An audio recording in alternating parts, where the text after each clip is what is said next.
Mission Walk, India's #1 most advanced rehabilitation and physical therapy center, Manikonda, Alkapur Road. Call 9177 300 194. మా branches Hyderabad, Delhi మరియు పూణేలో కలవు. రాయలసీమ కేంద్రమైన మైదుకూరు నియోజకవర్గంలో ముచ్చటగా మూడోసారి విజయకేతనం ఎగరడానికి చెట్టిపల్లి రఘునాథ్ సిద్ధమవుతున్నాడు. ఆయనతో మాట్లాడే ప్రయత్నం చేద్దాం. అన్న చెప్పండి, ఇప్పుడు మూడోసారి ఇక్కడ మీరు మీ ప్రత్యర్థి వరుసగా 3 సార్లు మీరు పోటీ పడ్డారు. 2 సార్లు ఆయన ఓడించారు. 3సారి ఆయన పైన మళ్ళీ ఇప్పుడు పోటీ చేస్తున్నారు. ఎలా ఉంది పరిస్థితి? 110% ఇక్కడ వైఎస్ఆర్సీపీ గెలిచింది ఖాయము. ఇక్కడ ఇప్పటికే వాతావరణం తెలిసిపోయింది. మరి ప్రజల మద్దతు ఎవరికి ఉందంటే ప్రతి ఒక్కరికి తెలుస్తారు. అన్నిటి మించి ఎక్కడికి వెళ్ళినా కానీ కూడా, ఏ గ్రామం వెళ్ళినా కానీ కూడా, ప్రతి చోట కూడా వైఎస్ఆర్ కాంగ్రెస్ పార్టీ అంటే చాలా ఎందుకంటే ప్రతి ఒక్క కుటుంబానికి సంక్షేమం కానీ అభివృద్ధి కానీ జరిగింది ఆ ప్రాంతం అంతా కూడా. అందువల్ల ప్రతి ఒక్కరు కూడా ఈరోజు ఎప్పుడెప్పుడు ఎన్నికలు రావాలా, ఎన్నికలు వచ్చిన వెంటనే జగన్మోహన్ రెడ్డి గారిని ముఖ్యమంత్రి చేసుకోవడానికి ప్రజలంతా సిద్ధంగా ఉండాలి. ఈరోజు ఆయన చేసే సంక్షేమ అభివృద్ధి కార్యక్రమాలే ఈరోజు ఆయన గెలిపిస్తున్నారు. అన్నిటికి మించి కూడా తెలుగుదేశం అంటే నమ్మకం పోయి, అన్నిటికి మించి ఆ కూటమి అంటే ఒక రకమైనటువంటి వ్యతిరేక భావం వచ్చేసింది. జనసేన, తెలుగుదేశం, మరి బీజేపీ, ఇండైరెక్ట్గా కాంగ్రెస్, దాంతో ప్రజలు కూడా చెప్పొచ్చి వచ్చింది. ఒక నైతిక విలువలు లేనటువంటి పార్టీ తెలుగుదేశం పార్టీ. ఆ పార్టీకి ఇంతమంది మద్దతు తీసుకొని చేస్తున్నారంటే ఆ పార్టీ యొక్క లక్షణాలు కూడా ఏ రకంగా ఉంటాయో మనకు అర్థమవుతుంది. ఆ పార్టీకి సిద్ధాంతం లేవు. కేవలం అధికారంలోకి రావాలా, ఎన్ని అడ్డదారులైనా తొక్కచ్చు, ఎన్ని అవినీతి కార్యక్రమాలు చెప్పచ్చు, ఎన్ని అబద్ధాలైనా చెప్పచ్చు, ఎన్ని అవినీతి అయినా చేయొచ్చు, కానీ అధికారం కావాలనే ఉద్దేశం చేస్తారు. మరి జగన్మోహన్ రెడ్డి గారు అట్ట కాదు. నేను చెప్పింటే నాకు ఓటే, నేను చేసింటే మీకు సాయం చేసి చెప్పండి, అభివృద్ధి చూసి చేయండి, ఓపెన్గా చెప్తున్నాను.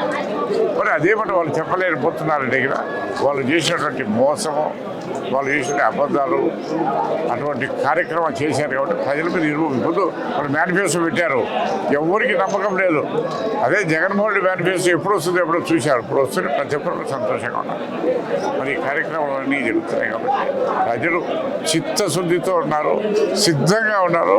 ఎప్పుడు ఎన్నికలు జరిగినా కానీ జగన్మోహన్ రెడ్డి గారికి ఓటు వేయాలా. ఈ కాన్స్టిట్యూన్సీలో బోత్ ఎమ్మెల్యేగా నాకు కానివ్వండి, ఎంపీగా అవినాష్ రెడ్డి గారు కానీ భారీ మెజార్టీతో గెలుపుకోబోతున్నారు.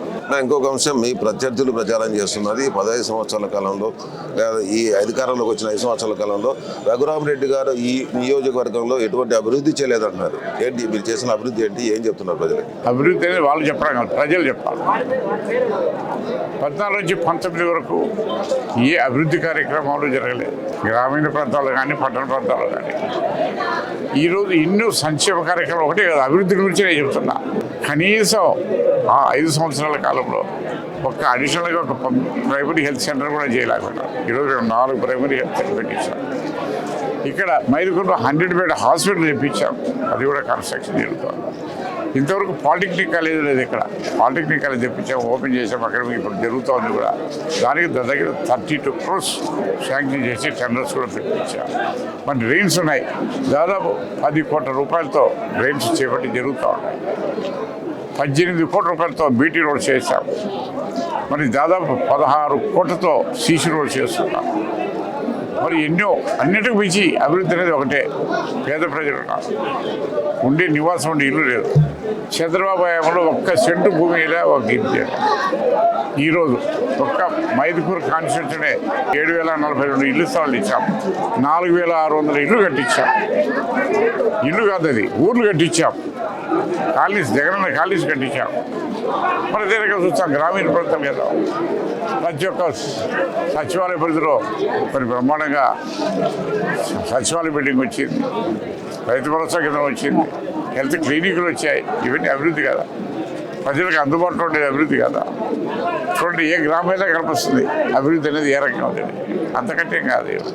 సో ప్రధానంగా ఈ కాన్స్టిట్యూన్సీకి సంబంధించి ఏదైతే గతంలో మీరు కానీ ముఖ్యమంత్రి గారు కానీ హామీ ఇచ్చారు రాజు రిజర్వాయర్కి సంబంధించి, అంటే మామూలుగా వాళ్ళు ప్రజలు చెప్తుంటే 1,350 కోట్ల రూపాయలు దానికోసం ఖర్చు పెట్టాల్సి ఉంటుంది. మెజారిటీ భాగం దానికి సంబంధించి భూసేకరణకే పోతుంది అంటున్నారు.